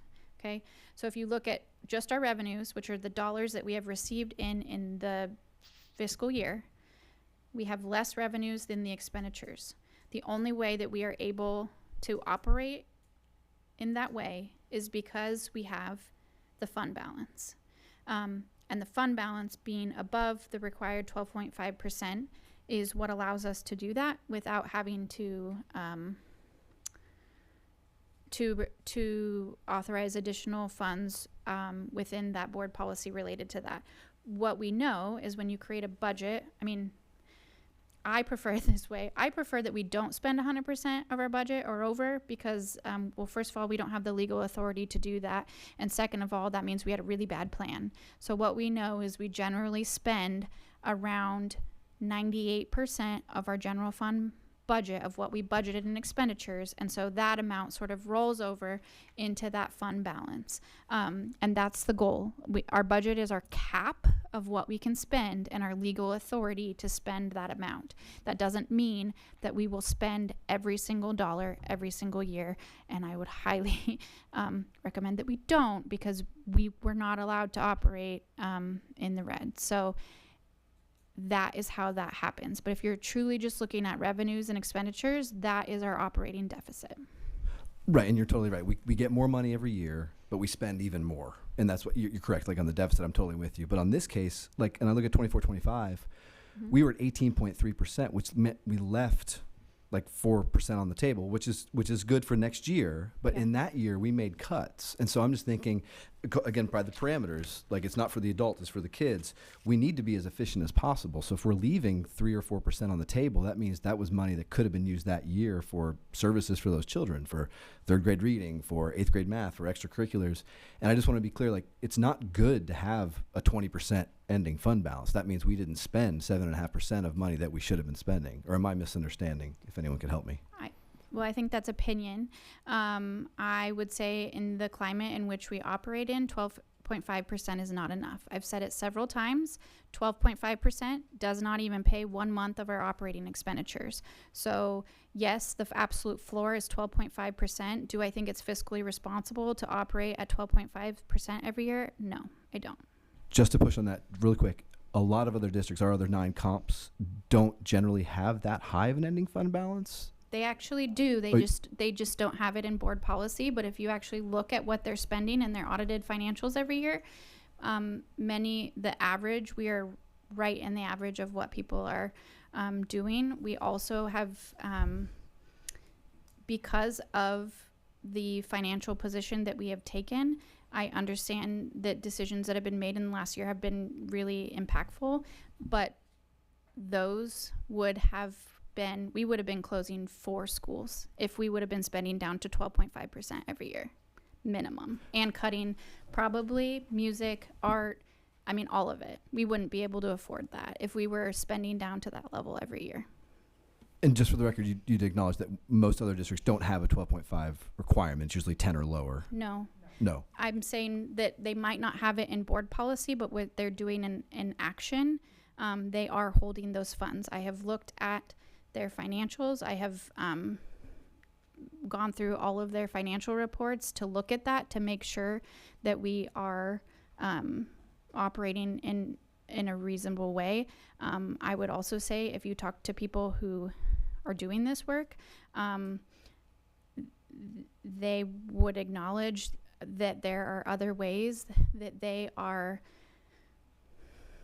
coding financially funds to hold them aside, and we don't do that. Our financials, we do recognize savings for sure, but we don't have like this side account that we put money in for like a rainy day sort of I mean, I don't want to, that's probably not the right word to use because we do have what's called a rainy day policy. But we're not fake budgeting positions or inflating costs by a huge amount so that we can recognize more savings. We don't do that. And so that's also part of it. And didn't you, if memory serves, it wasn't, oh, sorry.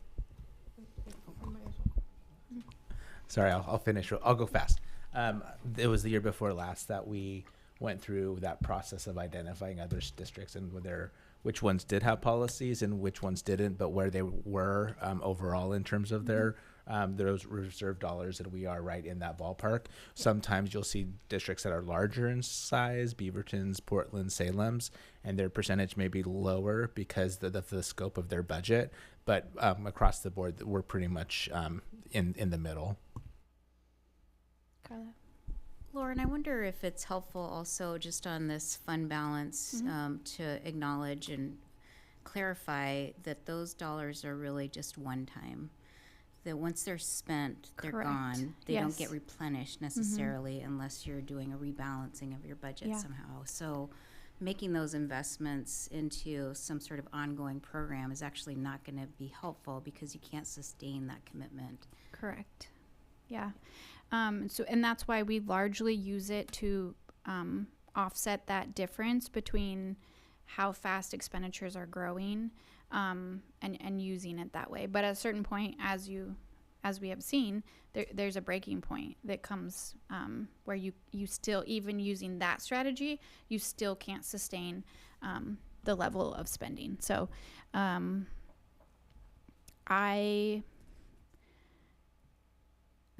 again, that amount of money doesn't pay our expenses for 1 month.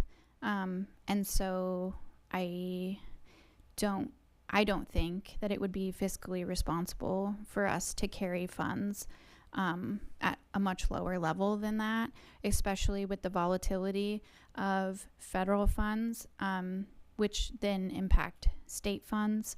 And so really in worst case scenario, how do we keep the lights on and how do we pay our employees so that they're able to afford to live if we don't, if we can't even cover 1 month's worth of expenditures? You mentioned you don't think it's financially responsible. I appreciate your opinion. What do you think would be a responsible number? I would say probably at least 2 months of operating expenses, and that is still, I feel like, not as conservative as I would like to be, but we are talking about public funds and serving kids that are in our buildings now.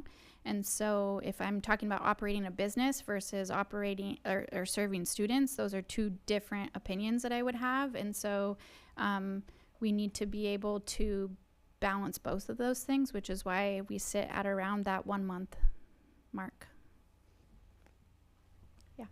I would say this is a really good conversation, and whether it is a conversation toward policy review, the board policy review, 12.5% above or below, or the budget conversation, which is in excess of 12.5.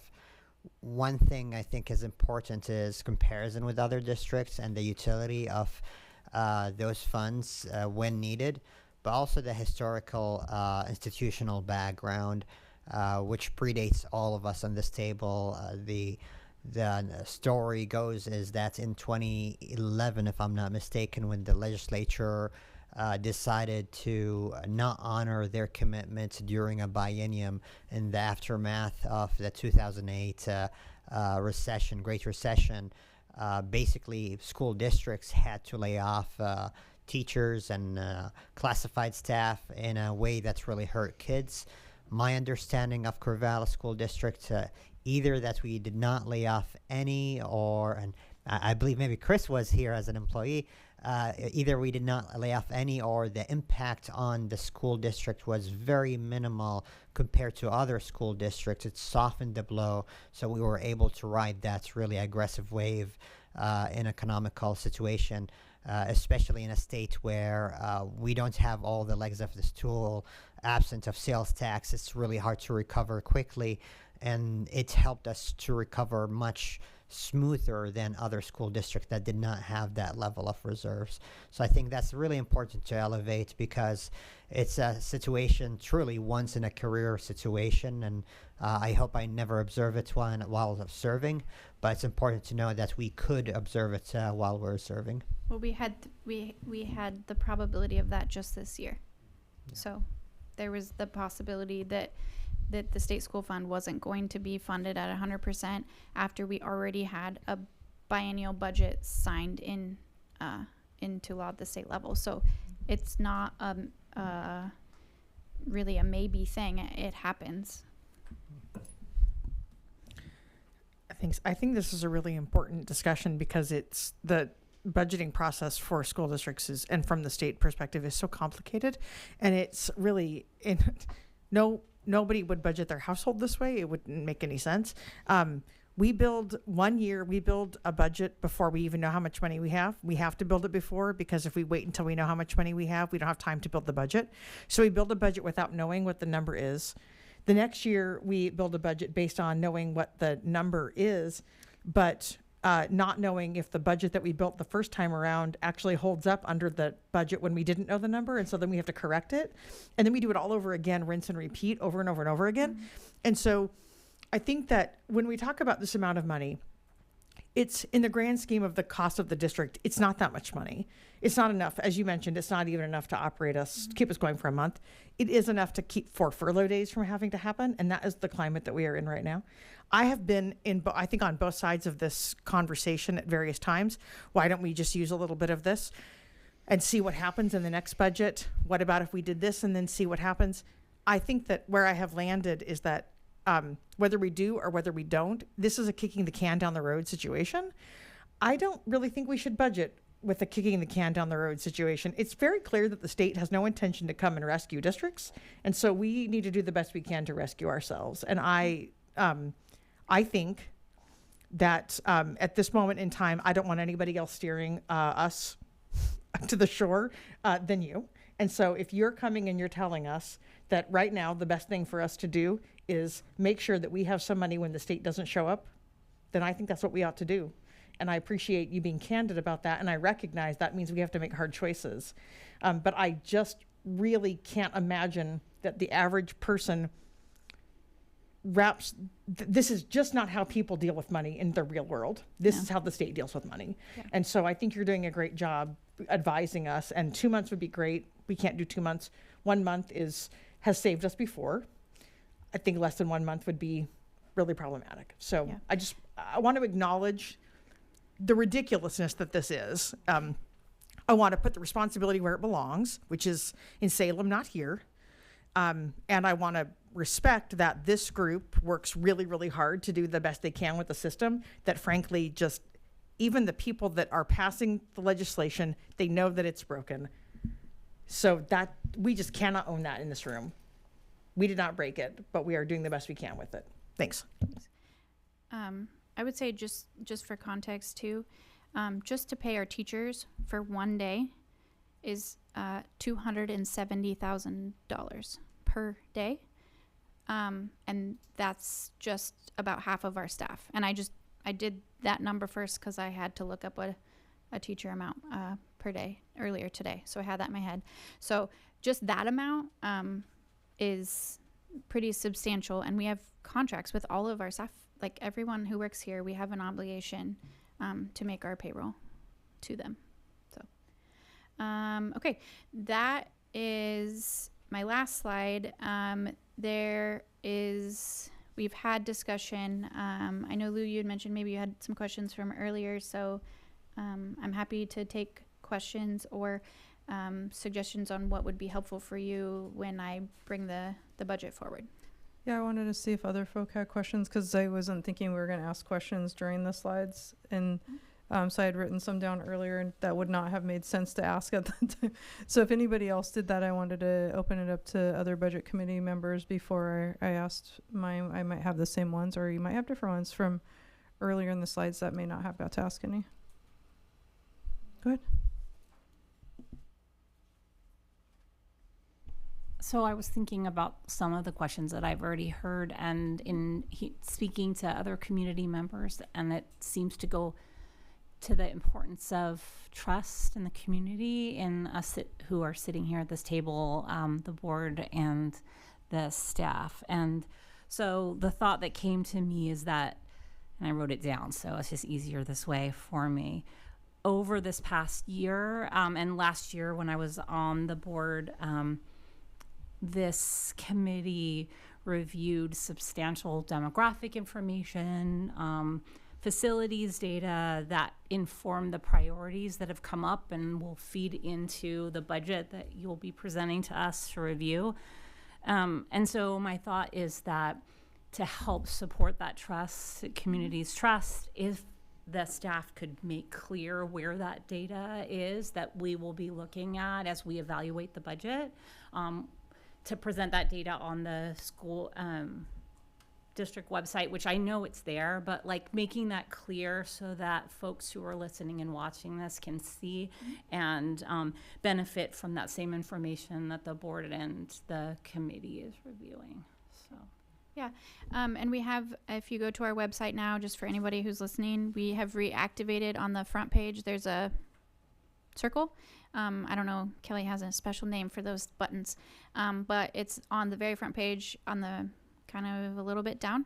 There's a budget updates. If you click that and go there, all the resources, like the presentation from tonight, will be linked there tomorrow probably, and any materials related to the conversation, as well as when the document is released.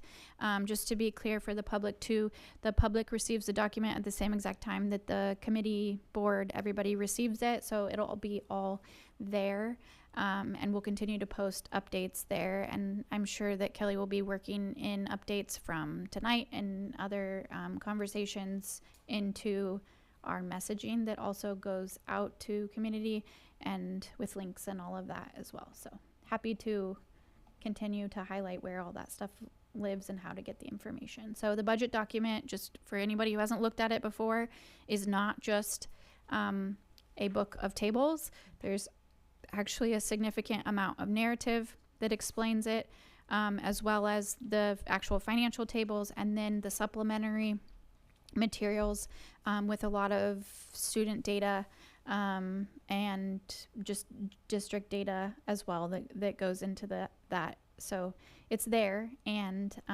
happy to figure out ways to better convey that information to our community. Lauren, Oh, good. Yeah. I'm remembering last year when we talked about the schools closing. The schools are going to be closed now. You talked about a delay in realizing the savings from those, and I'm just wondering. It's probably not the night, but if it's in the budget document, does it indicate when those savings start showing up? Sure. So the budget document is not put together yet. We have we're about done with all of the data that goes into it, and then there's a lot of other pieces that go into making it. But I anticipate we'll have quite a bit of narrative, as well as tables and other data that will talk about what we just went through, and how that transition is going. So there is an immediate savings as far as the consolidation of staff, and there's more efficiency related to how we are able to staff buildings, but there also is expenses on top of that. So the true savings won't be realized, at least for probably, there's still going to be spending that happens this summer. Like, for example, we have to move out of those buildings. We have to, teachers are being reassigned to different schools or grade levels or whatever it may be. So there's costs related to that. And so it'll probably not be until 27, 28 until we recognize that full savings. And yes, I will document that in the budget just because it's very relevant to the current situation. Will there be some savings from it for next year, though? Yes, right. That's yeah, okay. the savings is okay, largely thanks. related to the staffing models between our basic school support, our classroom teachers, all of that, and being able to staff buildings more efficiently when you're running buildings. Okay, I just want to make sure that was clear because that was the whole basis of the decision. So it's like the Correct. full savings is what you're asking about, not Yeah. the immediate. Correct. Okay, yeah, Yeah. cool. Any other Until we don't have like the expenses related to the transition. other questions, Sammy? Well, I have two questions or requests. On this topic, I think one saving or potentially a benefit is of a consolidation is retaining the class size, right? Because if we have not closed or consolidated two schools, class size growth would have been materialized probably next year, right? Definitely. So that's one thing I'm hoping for, and I did elaborate. It's probably in an email to Ryan and Kim, but I want to describe it briefly. If you could describe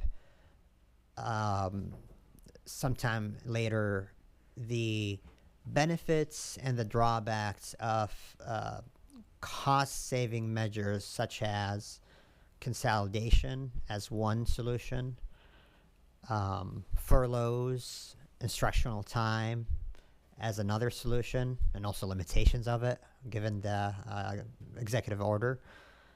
And I can think of a third option, which is reduction in force. I think these are the three legs of the stool of reductions that a school district may choose from.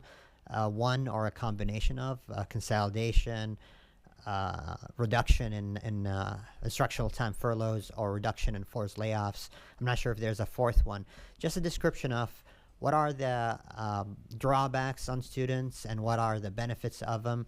So for us as the budget committee members and the community to see the picture that where we're headed given the consolidation, and also to compare it with other solutions that they might be hearing from other districts. So that's the first request.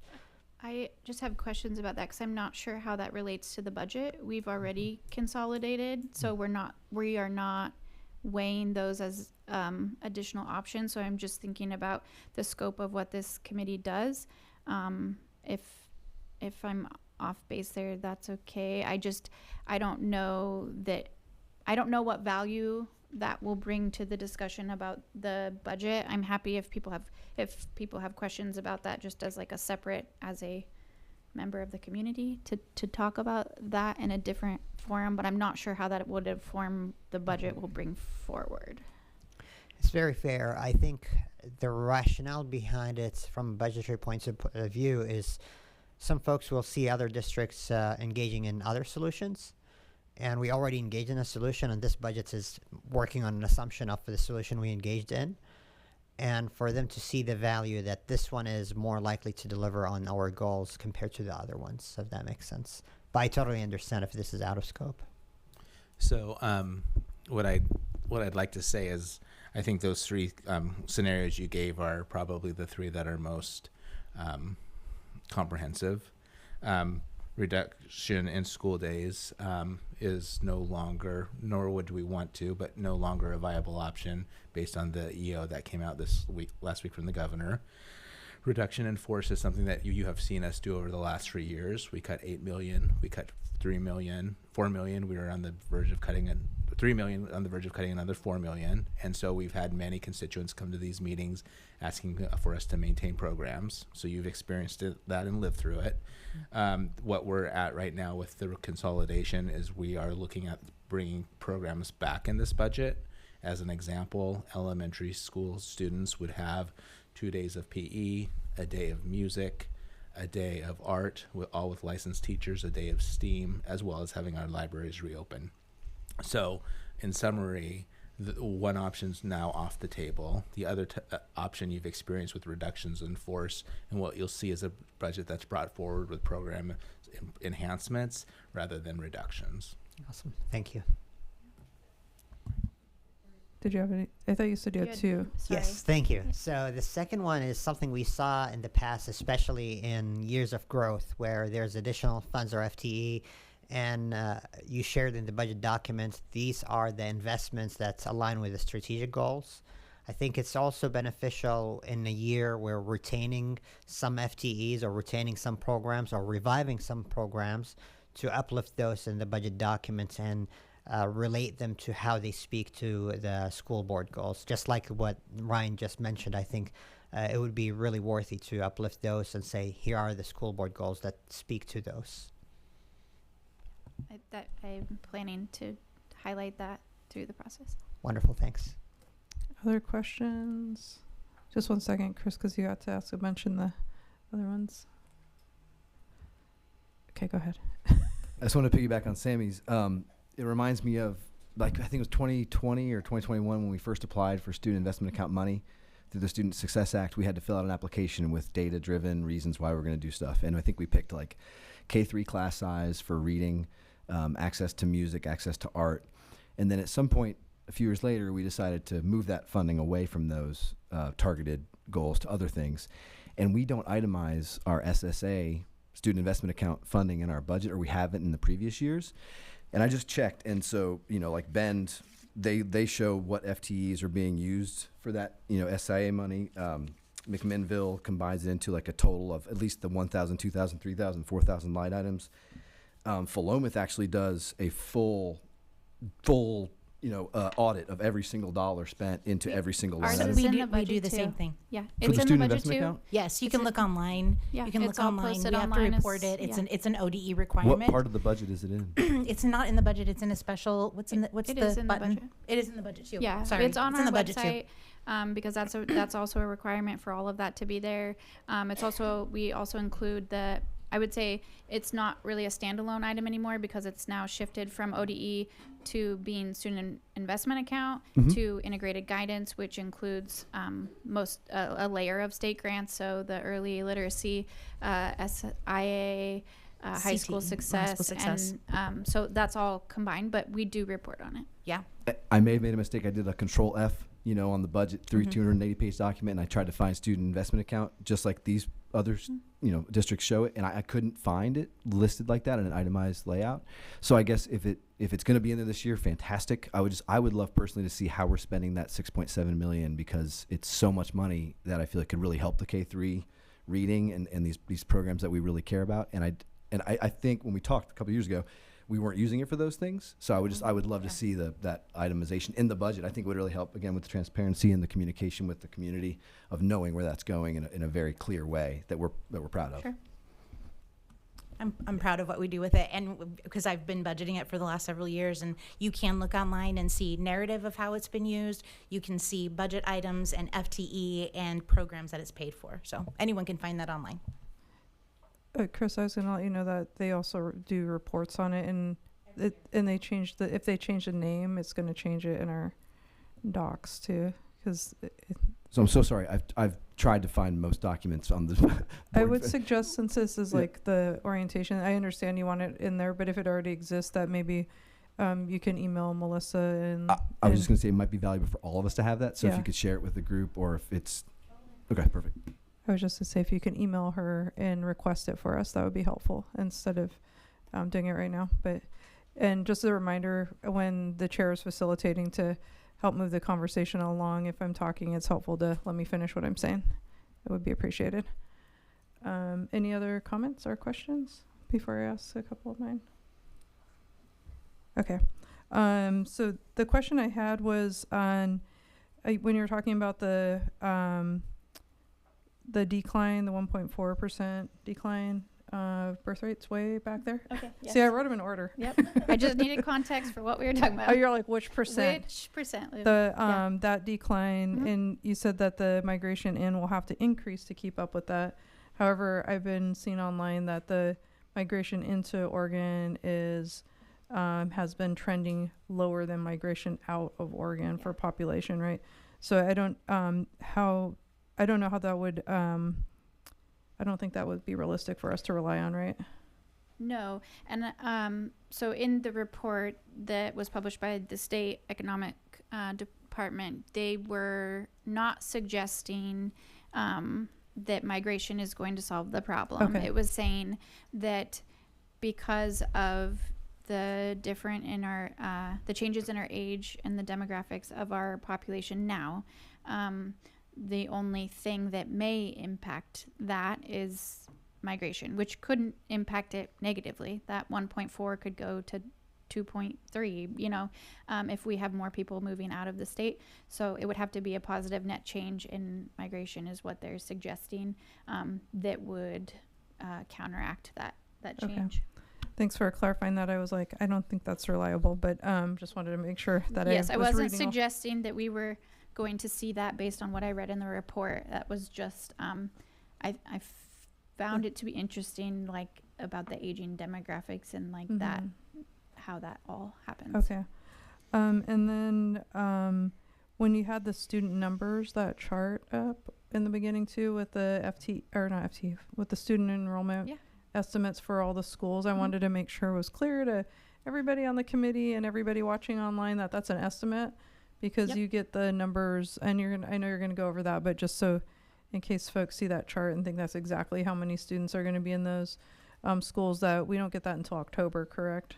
The Correct, actuals. yeah. Okay. So, and that again, if you are interested in enrollment methodologies or the specifics behind that, I have narrative and more data to talk about that in the financial report that's on our website. Okay. And then the last thing I wanted to bring us back to was the PERS numbers. I was pretty alarmed by seeing that 27.74% in a couple years, and so I like thinking farther than next year. Like, I know you're already thinking farther than next year and stuff like that, and that's going to be the start of biennium, right? And so, which are our estimate, we have to approve a budget without knowing the dollars of that year. And so I'm curious if we're going to have conversations throughout this process of some of those strategies, how our decisions with this budget will help impact the strategies for the 27-28 budget. Are we going to discuss that at all, or are we going to wait till 2 years? Well, it's in the long range plan that I presented to you in January, those assumptions around those growing PERS rates. At the time, I didn't have those exact advisory rates, but I had a pretty good idea.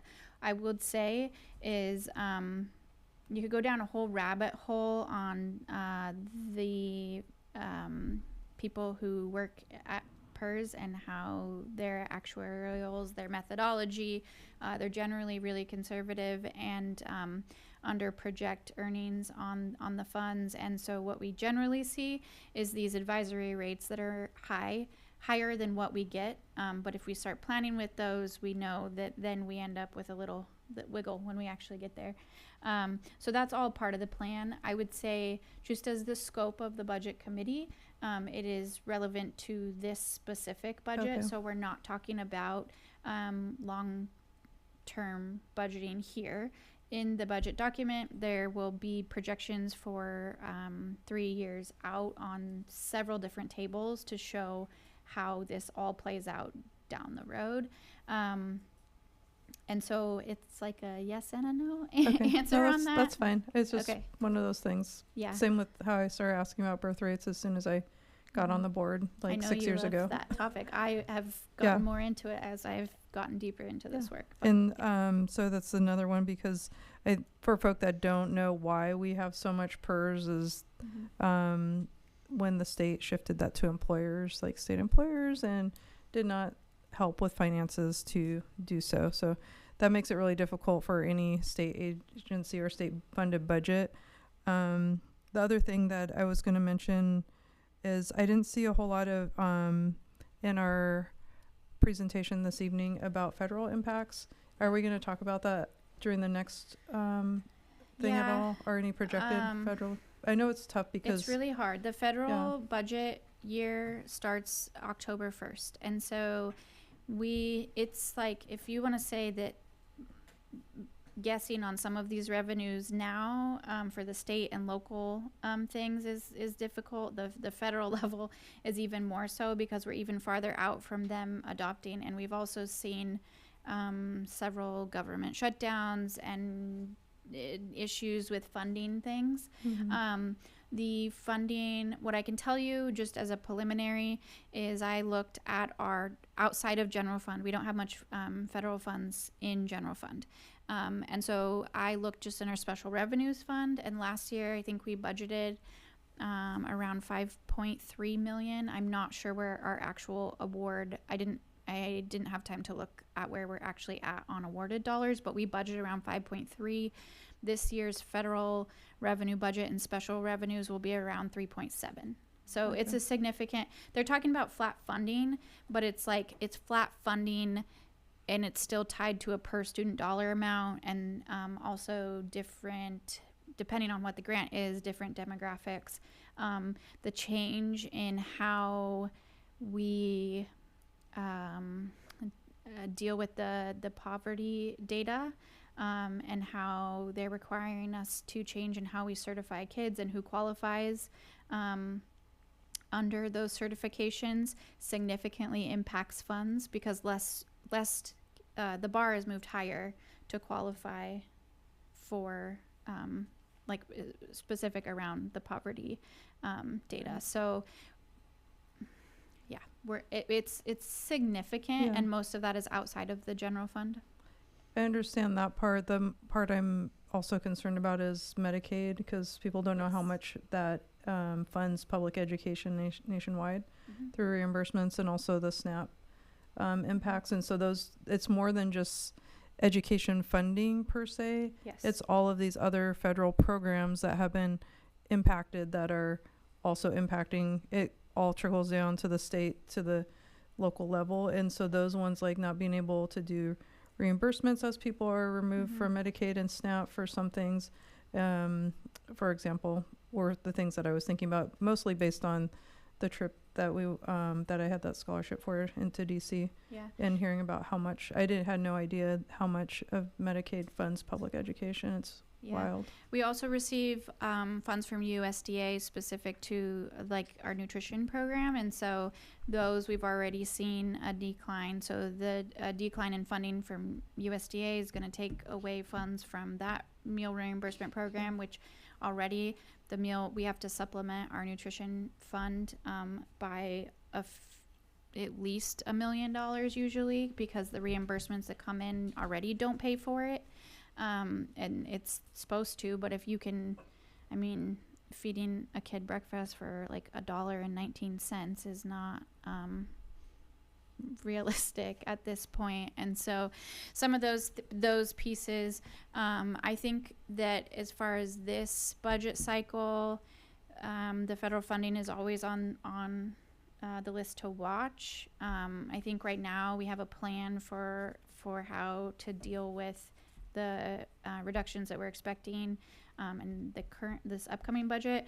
I think it'll be much more telling after probably the primaries, and then for the next budget cycle, because then at that point the state legislature is going to be deciding the funding level for state school fund for the next biennium, and depending on what happens at the federal level, I think it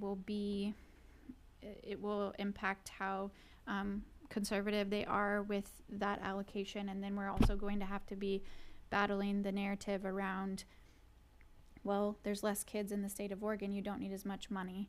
And I would say maybe that would be true if we were ever funded fully to begin with, but when we're already working from behind, that argument just doesn't work for me. Okay. And we're also, the costs go up way more fast than everything else. Yes. Okay, thank you. I was just wondering if we're going to have any federal info, like especially those key programs There will be federal information on those programs. Okay. It's really loose, and we generally have to adjust our spending in the fall to actually fit what our awards are. Okay, thank you. And as you said, like even the reimbursement, that's not federal, but it's like years later. Correct. Yeah. It's all connected, even if like the source that we're booking it through and how it shows up in the budget is state or local. There's federal trends. Like for example, I don't know how the assessed value of our properties in Benton County, the trends on that are, we've stayed pretty consistent throughout the last few decades, but every time when there's big economic issues, people aren't buying houses right now, like you can't get like the mortgage rates and all of those pieces to do that, and builders, the cost of building based on tariffs, all of those pieces are going to affect the assessed value of the property in our jurisdiction. And so then that trickles down to how does that impact the local option levy and the state school fund, how much local revenue goes into the state school fund. It's all tied together. And it's like you can't put your finger on one thing that completely changes or not. Yeah. Thank you. Any final questions from Budget Committee? Go ahead, Sammy. So Lauren, a legislature not from this area said we did hit the QEM briefly, the quality education model level briefly. Yeah, exactly. I believe that might be informed, or I'll be honest, because he's a friend, misinformed by a report that may have miscalculated that the QEM can be measured by considering the Student Success Act funds, supplementing the general fund. So could you comment on this? How have we ever touched the QEM or fulfilled the QEM in our funds, and how does that relate to our general fund and Student Success Act funds?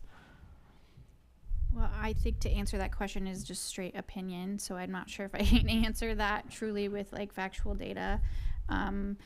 But I think based on if you talk to people who are actually doing the work and who are operating school districts, I would and looking at the metrics related to student outcomes, I would say no, we've never been funded at QEM.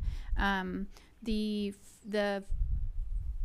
accounts that you mentioned, or the grants you mentioned, the Student Success Act specifically, that helps with the funding, but that's also, it's volatile and it's contingent upon different revenues, business activity in our state.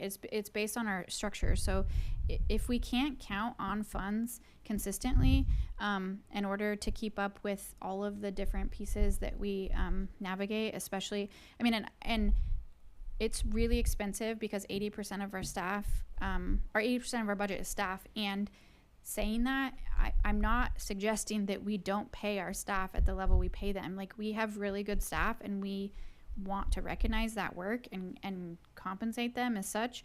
And that's extremely difficult in the parameters that we're given. Ryan has opinions. Go ahead, Ryan, and then Chris. When we have a historic budget for our schools in Oregon, which happens every 2 years because we get more than we had 2 years before, that's a political statement. That you just shared a political statement as well. Thank you. And but for the record, that's not my opinion. I just want to elevate the conversation. I understand that. I just want to take a minute to thank you for all this amazing work that you have done. I know that you have spent an incredible amount of time, but also just the fact that, I mean, you're so knowledgeable about all of this and so responsible about it all. But you also presented in a way that for us non-money people that don't work a lot with numbers like you do, and all the scope that you do, that you make it very simple for us to understand, or at least easy to ask you questions about. So I appreciate all the work and how you presented this to us tonight. Thank you. And your team as well. Mm-hmm. Okay, one more comment. Go ahead. Just a quick question, because I agree with Chris. Your knowledge on this is more than most of us will ever, learn and forget. So, do you view the national and state funding, discrepancies and lack of just meeting the QEM as a bigger threat, or there's some argument from the community that we're losing more and more students that are in our town. We may have gone from like a 90+% participation to now like 75 or less. Is that also a big threat to our budget going forward, just in a relative sense, from your perspective? Are you saying students leaving in private schools? Is that what you're talking Loss about? of participation percentage from the, yes, exactly. I don't believe that that's causing long-term impacts to our budget, no. You don't think getting 5 or 10% back would help? I think the data that we receive that comes specifically from the schools that are in our district, I'm specifically talking about transfers to Philomath. I'm talking about the other private schools that are in our district. I don't believe that actual data fits the narrative that's being shared in the community. And I am getting my information directly from their finance officials, their superintendents, their executive directors. So no, I do think that that there is a issue of cost of living in Corvallis. And I have experienced that personally, as well as I know that that's a big factor for many of our staff. We actually have a large number of staff compared to other districts that don't live in Corvallis and commute in, and that has a lot to do with the cost and the availability of housing. And so I think pointing the finger at one specific narrative that I don't believe is actually based in that much true factual data is the reason why we've had the budget issues that we've had. If that was true, then that same scenario should be playing out at about 20 other districts that on a weekly basis are making the same decisions that we are. And that's not it, in my opinion. And I know you've seen the budget presentations before, Chris, because you've been to meetings in the past, which is why you're serving now. And we'll see the numbers too of the students that are transferred out, and just like we do every year. So that might be a good question to come back to, and knowing where Lauren's getting the information she just shared directly. So I would keep an eye on those numbers too when we have that during our budget presentation. Yeah. Cool. Okay, I have a couple reminders before we close the meeting for everyone. At our next meeting, it is Thursday, May 14th, at which time the committee will be electing a committee chair and vice chair. So after we do that, I will not be chairing the meeting. That person will be. And we will receive the superintendent's budget message. We will also be receiving public testimony. We'll be deliberating. And if we have time, we could approve the budget for 26-27, the tax rate and tax amount. And by approve, that means approve to present to the board to vote on to officially approve. And if we do not have time, we will have a meeting after that, which often happens. So I just wanted to pre-warn everybody about that second meeting being a possibility. I do have one request, just if we can, I don't know if we've done this before, but just so everybody's on the same page about how meetings run, because the school district and the board, including our budget committee, follows Robert's rules.